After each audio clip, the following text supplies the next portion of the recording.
If you ask a little kid, why did you do something?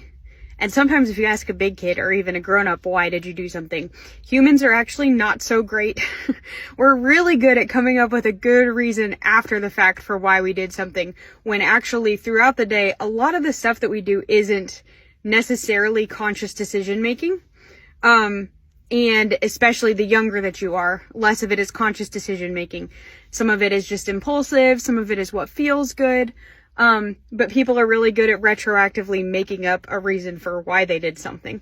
One example of that I use in talks is that my husband, the week that he graduated from his doctoral program, was telling himself that he was just so happy and celebrating that he was just going to drink Mountain Dew all the time.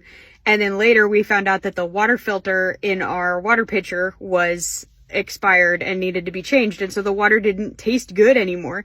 For sensory reasons, he didn't want to be drinking the water in our tap.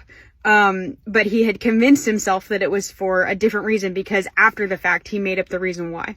So if you ask like a 2-year-old or a 3-year-old or a 4-year-old or a 5-year-old, like, why did you do that? Why did you do that? You're not really getting them to reflect on what they did.